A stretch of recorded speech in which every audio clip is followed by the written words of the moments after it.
जय जोहार, नमस्कार। दैनिक छत्तीसगढ़ चैनल देख रहे हैं आप और छत्तीसगढ़ प्रदेश की आज की सभी प्रमुख बड़ी खबरों को एक एक करके हम आपको विस्तार से बताएंगे। इससे पहले अगर आप छत्तीसगढ़ प्रदेश के हैं, छत्तीसगढ़ समाचार ठीक इसी प्रकार रोजाना देखना चाहते हैं तो नीचे लाल कलर का सब्सक्राइब बटन दिया है, जिसे दबाकर इस चैनल को आपको सब्सक्राइब करना है। शुरुआत सबसे पहली बड़ी खबर के साथ करते हैं। छत्तीसगढ़ में किसानों को बड़ी राहत मिली है। अब 7 फरवरी तक समर्थन मूल्य पर धान की खरीदी सरकार करने जा रही है।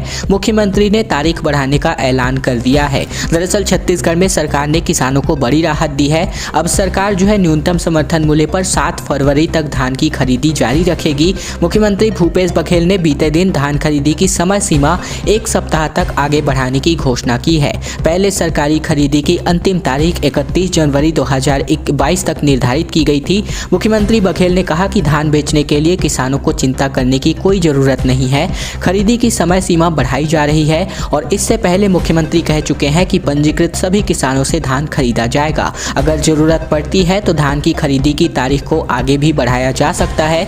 मुख्यमंत्री की इस घोषणा से किसानों की बड़ी संख्या को राहत मिली है। वहीं पिछली 2 बरसातों में धान के भीग जाने की वजह से बहुत से किसान अपना धान तय समय सीमा में नहीं बेच पा रहे थे। ऐसे में वही बरसात की वजह से सरकारी खरीदी भी कई दिनों तक बंद रही थी। NRDA यानी कि नवा रायपुर डेवलपमेंट अथॉरिटी किसान आंदोलन गरमा चुका है। अब बता दें, मंत्री ने सरपंचों को बातचीत के लिए बुलाया है। पहुंचे तो पूछा कैसे आना हुआ। अब लिखित आमंत्रण और आश्वासन किसान चाहते हैं। दरअसल नवा रायपुर के विकास से प्रभावित किसानों का आंदोलन गरमाता जा रहा है। 27 गांवों के किसान पिछले 20 दिनों से नवा रायपुर विकास प्राधिकरण यानी कि न्यू रायपुर डेवलपमेंट अथॉरिटी भवन के बाहर तंबू डालकर बैठे हुए हैं। सरकार से अभी भी औपचारिक बातचीत शुरू नहीं हो पाई है और इसकी वजह किसान जनप्रतिनिधियों के साथ मंत्री का व्यवहार बताया जा रहा है। किसान अब सरकार से हर बात लिखित में करने के रुख पर आ गए हैं। नई राजधानी प्रभावित किसान कल्याण समिति के अध्यक्ष रूपन चंद्राकर के मुताबिक क्षेत्रीय विधायक और नगरीय प्रशासन मंत्री शिव कुमार डहरिया ने प्रभावित गांव के सरपंचों को बातचीत के लिए बुलाया था। इसके लिए उनके बंगले से फोन आया था। 13 जनवरी को कई गाँव के सरपंच और कुछ पूर्व सरपंच और जिला पंचायत सदस्य उनसे मिलने के लिए पहुंचे। मुलाकात हुई तो मंत्री ने पूछा यहाँ कैसे आना हुआ। रूपन चंद्राकर ने बताया कि सरपंचों ने आंदोलन स्थल पर आकर इसकी जानकारी दी तो सभी ने इसे अपमान बताया। वहीं उस दिन तय हुआ कि बिना लिखित आमंत्रण के कोई प्रतिनिधिमंडल अधिकारियों या फिर मंत्रियों से मिलने नहीं जाएगा। 20 जनवरी को मंत्री के यहाँ से बातचीत के लिए फोन से ही बुलाया आया। कहा गया कि चर्चा के लिए वन मंत्री मोहम्मद अकबर के आवास पर बैठक रखी गई है। किसान नेताओं ने साफ कर दिया कि लिखित आमंत्रण के बिना उनका कोई प्रतिनिधि बातचीत में शामिल नहीं होगा। बाद में मंत्री शिव कुमार डहरिया के लेटर पैड पर बातचीत का आमंत्रण भेजा गया और मंत्री शिव डहरिया का कहना है कि किसान कल्याण समिति ने बैठक में उपस्थिति के लिए लिखित में पत्र देने को कहा था। उन्हें लिखित में भी बैठक में उपस्थिति की सूचना दी गई, लेकिन वे लोग नहीं आए। संक्रमण बढ़ने की वजह से घर से ही परीक्षाएं होने जा रही है। रविशंकर विश्वविद्यालय की सेमेस्टर परीक्षा का समय सारणी जारी हो चुका है। परीक्षाएं 5 तारीख से होने जा रही हैं और आंसर शीट घर में लिख करके छात्र जमा करेंगे। 24 घंटे के अंदर कॉलेजों को आंसर शीट जमा करनी होगी। दरअसल इस बार सेमेस्टर परीक्षाएं 25 जनवरी से ऑफलाइन मोड में लेने की तैयारी रविशंकर विश्वविद्यालय कर चुका था, लेकिन अंततः सेमेस्टर में परीक्षाएं लेने से अब पीछे हट गए हैं क्योंकि कोरोना संक्रमण की वजह से सेमेस्टर परीक्षाएं ऑफलाइन नहीं होंगी। यह चर्चा पिछले कुछ दिनों से हो रही थी, जिस पर रविशंकर विश्वविद्यालय की कार्यपरिषद ने बीते दिन मुहर लगा दी है। कार्यपरिषद की सहमति के बाद रविशंकर विश्वविद्यालय ने सेमेस्टर परीक्षा की अंतिम तारीख की घोषणा कर दी है। तीसरे सेमेस्टर की परीक्षाएं 5 फरवरी से और पहले सेमेस्टर की परीक्षाएं 11 फरवरी से ली जाएंगी। ऑनलाइन होने की वजह से इन परीक्षाओं में छात्रों के लिए प्रश्न पत्र नियत तारीख तक दोपहर 12 बजे रिलीज होंगे और उन्हें घर में पर्चे बनाकर हार्ड कॉपी अगले दिन दोपहर 12 बजे के पहले संबंधित कॉलेजों में जमा करना होगा। पंडित रविशंकर शुक्ल विश्वविद्यालय ने 21 जनवरी शुक्रवार को हुई कार्यपरिषद की बैठक में प्रमुख रूप से परीक्षा के फॉर्मूले को लेकर ही चर्चा हुई है। कोरोना संक्रमण की स्थिति पर चर्चा के बाद ऑनलाइन या फिर ब्लेंडेड मोड में परीक्षा आयोजित करवाने की स्वीकृति दी गई है। कोरोना संक्रमण की वजह से पिछले साल रविशंकर विश्वविद्यालय की सभी परीक्षाएं ऑनलाइन मोड पर ली गई थी। छात्रों ने घर से ही पेपर लिख करके जमा किया था। वहीं उसी फॉर्मूले पर इस बार भी परीक्षा का आयोजन किया जाएगा। एक बार फिर से सभी स्कूलों को फिर से खोलने का आदेश जारी हुआ है और 24 जनवरी से कक्षाएं लगने जा रही है। पालकों की मांग पर जिला प्रशासन ने बड़ा फैसला कर लिया है। दरअसल छत्तीसगढ़ में कोरोना की रफ्तार धीरे धीरे कम हो रही है और प्रदेश के अलग अलग हिस्सों में नए मरीजों की संख्याओं में गिरावट देखने को मिल रही है। ऐसे में संक्रमितों के आंकड़ों में कमी आने के बाद बलौदाबाजार जिला प्रशासन ने स्कूलों को एक बार फिर से खोलने का फैसला लिया है। इस संबंध में जिला कलेक्टर डोमन सिंह ने आदेश जारी कर दिया है। मिली जानकारी के अनुसार जिले के सभी स्कूल 24 जनवरी से एक बार फिर से खोल दिए जाएंगे। प्रशासन ने यह फैसला पालकों की मांग पर किया है। बता दें कि ओमिक्रॉन वेरिएंट के प्रसार को देखते हुए प्रशासन ने पहली से लेकर के 8वीं तक के स्कूलों को बंद करने का आदेश दिया था, लेकिन अब स्कूल एक बार फिर से खुलने जा रहे हैं और ये जो लिखित आदेश है वो बलौदाबाजार जिले के कलेक्टर डोमन सिंह ने जारी किया है और ये सिर्फ फिलहाल बलौदाबाजार जिले में ही लागू होगा। और अब चलिए छत्तीसगढ़ में कोरोना के ताज़ा आंकड़ों के बारे में बात करें तो बीते 24 घंटे में प्रदेश में 5,661 नए केसेस मिले हैं। वहीं तीसरी लहर में सबसे ज़्यादा 11 लोगों की मौत हुई है। ओमिक्रॉन के 15 नए मरीज सामने आ रहे हैं और इनमें से 2 बच्चे भी शामिल हैं। दरअसल प्रदेश में कोरोना के अब 5,661 केस मिले हैं। ऐसे में तीसरी लहर का अब तक का यह सबसे बड़ा आंकड़ा है। राज्य में 11 मरीजों की मौत भी हुई है। बीते 24 घंटे में राजधानी रायपुर में कोरोना के 1789 नए केसेस मिले हैं तथा 1 मरीज की मौत हुई है। नए वेरिएंट ओमिक्रॉन के 15 नए मरीज मिले हैं और इनमें 2 बच्चे भी शामिल हैं। छत्तीसगढ़ के स्वास्थ्य मंत्री टी.एस. सिंहदेव ने केंद्रीय स्वास्थ्य मंत्री से बातचीत करके जीनोम सीक्वेंसिंग पर चर्चा की है। छत्तीसगढ़ में कोरोना की तीसरी लहर को देखते हुए राजभवन में गणतंत्र दिवस के अवसर पर एट होम फंक्शन का हर साल की तरह इस साल आयोजन नहीं होगा। ऐसे में कोरोना संक्रमण के मद्देनजर इसे स्थगित कर दिया गया है। इस आयोजन में राज्यपाल राजभवन का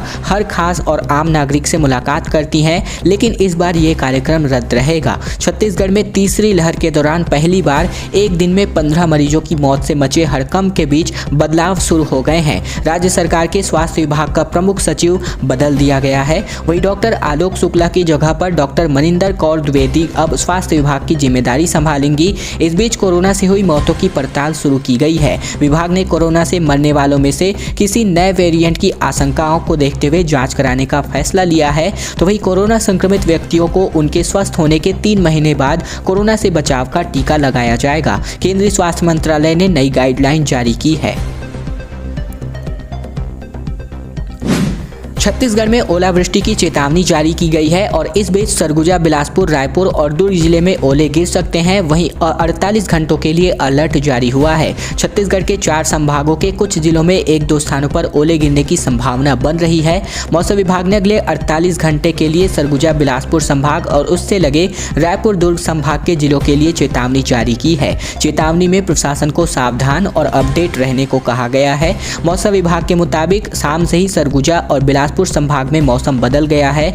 ऐसे में अगर मैं बात करूं तो आज से प्रदेश के कुछ इलाके जैसे कि सरगुजा और बिलासपुर संभाग के कुछ जिलों में कुछ स्थानों पर हल्की से लेकर के मध्यम स्तर की बारिश हो सकती है। यहां 1-2 स्थानों पर गरज चमक के साथ ओलावृष्टि होने की भी संभावनाएं बन रही है। तो वही दुर्ग और रायपुर संभाग के उत्तर में स्थित जिलों में कुछ स्थानों पर हल्की से मध्यम वर्षा होने की संभावना है। बिलासपुर से लगे रायपुर, दुर्ग के जिलों में 1-2 स्थानों पर ओले गिरने की भी आशंका जताई जा रही है। दुर्ग और रायपुर संभाग के शेष भाग पर बस्तर संभाग के उत्तर भाग में 1-2 स्थानों पर हल्की वर्षा होने अथवा गरज चमक के साथ छींटे पड़ने की संभावना है। मौसम विभाग ने 24 जनवरी को भी सरगुजा संभाग और उससे लगे जिलों में बस्तर संभाग के कई जिलों में हल्की से हल्की वर्षा होने की संभावनाएं भी जताई हैं। पीलिया तथा कई तरह का संक्रमण लगातार बढ़ता जा रहा है और इसी वजह से गर्मी में इस बार शहर में रोज पानी के 15 सैंपल जांच किए जाने हैं। कोरोना के साथ साथ राजधानी में पिछले 2 साल से पीलिया का प्रकोप भी लगातार बीच बीच में नजर आता है। ऐसे में कोरोना की पहली लहर के दौरान राजधानी में पीलिया के 700 से ज़्यादा मरीज मिले थे और इसके बारे में लगातार कवरेज हमने आपको दिया हुआ था। ऐसे में दूसरी लहर के दौरान भी शहर के अलग अलग जगह पर पीलिया के मरीज मिल चुके हैं। पीलिया दूषित पानी से फैलता रहता है और इस तथ्य की जानकारी होने के बावजूद सरकारी एजेंसियों के लिए एक साथ 2 बीमारियों पर नियंत्रण बड़ी चुनौती बन गई है। इसलिए नगर निगम ने इस साल गर्मियों में शहर के अलग अलग इलाकों में पानी की रोजाना जांच का सिस्टम अभी से तैयार कर दिया है। इसके अनुसार 1 फरवरी से रोजाना शहर के अलग अलग मोहल्लों से पानी के कुल मिलाकर 15 सैंपल्स इकट्ठे किए जाएंगे और उसी दिन इसकी जांच होगी। इस दौरान पीलिया के लिए जिम्मेदार बैक्टीरिया ई कोलाई पर टेस्ट केंद्रित होगा। हर साल गर्मी के दिनों में शहर के चंगोरा भाठा, डीडी नगर, पंडरी, इसके अलावा कालीनगर, रामनगर, हीरापुर, टाटीबंद और कुशालपुर, पुरानी बस्ती, टिकरापारा सहित बस्ती और पानी टंकियों के टेल एंड वाले इलाकों में पीलिया की शिकायत रहती है। गणतंत्र दिवस पर राजपथ में दिखेगी छत्तीसगढ़ की गोधन न्याय योजना की झलक, झांकी को मिली है सराहना। दरअसल बात करें गणतंत्र दिवस के अवसर पर राजपथ पर निकलने वाली राज्यों की झांकियों को लेकर के नई दिल्ली राष्ट्रीय रंगशाला में प्रेस रिव्यू आयोजित किया गया। प्रेस रिव्यू के दौरान छत्तीसगढ़ की गाँव और गौठान पर आधारित झांकी को राष्ट्रीय मीडिया की सराहना मिली है। इस दौरान झांकी के समक्ष छत्तीसगढ़ के लोक कलाकारों ने कक्षार नृत्य का भी प्रदर्शन किया है। राजपथ पर निकलने वाली छत्तीसगढ़ की झांकी गोधन न्याय योजना पर केंद्रित की गई है। वही ग्रामीण संसाधनों के उपयोग के पारंपरिक ज्ञान और वैज्ञानिक दृष्टिकोण के समन्वय से एक साथ अनेक वैश्विक चिंताओं के समाधानों के लिए यह झांकी विकल्प प्रस्तुत करती है। झांकी के अगले भाग में गाय के गोबर को इकट्ठा करके उन्हें विक्रय करने के लिए गौठानों के संग्रहण केंद्रों की ओर ले जाती ग्रामीण महिलाओं को दर्शाया गया है। आंदोलन कर रहे 10 लोगों को हिरासत में लिया गया है। राज्यपाल से मिलने जा रहे थे, पुलिस ने इन्हें रास्ते में ही रोक लिया। सिलगेर में पुलिस काम का विरोध अब भी जारी है। छत्तीसगढ़ की राज्यपाल अनुसुईया उइके से मिलने जा रहे 10 आदिवासियों को पुलिस ने हिरासत में लिया है। बताया जा रहा है कि इन सभी आदिवासियों को कोंडागांव में पुलिस ने पकड़ा है। जिन लोगों को पुलिस ने पकड़ा है वे सिलगेर, पुसनार, सिंगारम और इसमें जो है चल रहे आंदोलन को लीड कर रहे थे। इसके अलावा मूलवासी बचाव मंच ने एक बयान जारी करके इसकी जानकारी मीडिया को दी है। हालांकि इस संबंध में पुलिस की तरफ से अब तक कोई बयान सामने नहीं आया है। इधर पुलिस कैंप के विरोध में सिलगेर और ग्रामीणों का आंदोलन अब भी जारी है। सुकमा और बीजापुर जिले की सरहद पर स्थित सिलगेर में पुलिस कैंप के विरोध में पिछले 9 महीने से ग्रामीण तंबू गाड़ करके अपना आंदोलन करने पर बैठे हुए हैं। वही बता दें बीते दिन तीर धनुष समेत पारंपरिक हथियार को लेकर के ग्रामीण कैंप के सामने पहुंच गए थे, जिन्होंने एक बार फिर से कैंप के सामने जमकर नारेबाजी की है। ग्रामीणों ने कहा कि आदिवासियों की जमीन हड़पने नहीं देंगे। साथ ही साथ सिलगेर के कैंप को हटाने की मांग अब भी जारी है। राज्यपाल से मिलने जा रहे 10 ग्रामीणों को हिरासत में लेने का विरोध ग्रामीणों ने किया है। इसके अलावा सिलगेर में आंदोलन पर बैठे ग्रामीणों ने कहा है कि उन्हें ना तो इलाके में पुलिस कैंप चाहिए और ना ही पक्की सड़कें चाहिए। यदि सड़क बनती है तो उनके लिए मुश्किल बढ़ जाएंगी। जवान उन पक्की सड़कों के माध्यम से आसानी से गाँव तक पहुँचेंगे और जंगल में लकड़ी लेने या फिर शिकार कर गए ग्रामीणों का फर्जी एनकाउंटर कर दिया जाएगा या फिर उन्हें नक्सली बताकर गिरफ्तार कर जेल में डाल दिया जाएगा। ये सभी बातें सिलगेर में जो आंदोलन हो रहे हैं उसके लीडरों का कहना है। भाजपा अध्यक्ष ने लिखा है मुख्यमंत्री को खत। विष्णुदेव का दावा है कि खरीदी केंद्र में धान तौलने जा रही है गड़बड़ी और ऐसे में कार्यवाही की मांग की है। दरअसल बता दें छत्तीसगढ़ भाजपा के अध्यक्ष विष्णुदेव साय ने मुख्यमंत्री भूपेश बघेल को खत लिखा है। इस पत्र में साय ने दावा किया है कि प्रदेश के धान खरीदी केंद्रों में धान खरीदी में गड़बड़ी की जा रही है। धान तौलने में अफसर और कर्मचारी लापरवाही बरत रहे हैं तो वही तय वजन से ज्यादा धान तौला जा रहा है, जबकि किसान को कीमत तय वजन के हिसाब से ही दिया जा रहा है। ऐसे में साय ने मुख्यमंत्री को भेजी अपनी चिट्ठी में लिखा है कि विभिन्न खरीदी केंद्रों में धान बेचने वाले किसानों को यह शिकायत काफी संख्या में सामने आई है कि तौल करते समय उनका धान 3-3 किलो अतिरिक्त तौला जा रहा है। महासमुंद जिले के पिथौरा ब्लॉक के सरकंडा सोसाइटी में निर्धारित मात्रा से 3 किलो ज्यादा धान तौलने की शिकायत की गई है। वही अफसरों ने जब दोबारा तौला तो ये गड़बड़ी साबित भी हो चुकी है। इसी तरह धान खरीदी केंद्रों में किसानों को टोकन देने में भी किए जा रहे पक्षपात से असंतोष पनप रहा है। महासमुंद जिले के ही बेलसोंडा में किसानों को टोकन जारी ही नहीं किया जा रहा था, जिससे वहां के 315 किसान अपना धान नहीं बेच पा रहे थे। वहां भी अप्रिय स्थिति बनी और किसानों की उग्रता के बाद उन्हें टोकन जारी किया गया। और जबकि इन सब में साय ने पत्र में मुख्यमंत्री भूपेश बघेल के लिए लिखा है कि कार्यवाही तुरंत करी जाए। दोस्तों आज की खबरों का सिलसिला बस यहीं तक का था। वीडियो अगर आपको पसंद आए तो इस वीडियो के नीचे लाइक बटन है जिसे दबाकर इस वीडियो को आपको बहुत ही छोटा सा लाइक कर देना है। नीचे लाल कलर का सब्सक्राइब बटन दिया है जिसे दबाकर इस चैनल को आपको सब्सक्राइब करना है ताकि प्रतिदिन की महत्वपूर्ण खबरें छत्तीसगढ़ समाचार बिना किसी रुकावट रोजाना हम आप तक पहुंचा सके। तो चैनल को सब्सक्राइब करने का बहुत ही छोटा सा काम आप लोगों को जरूर से कर लेना है।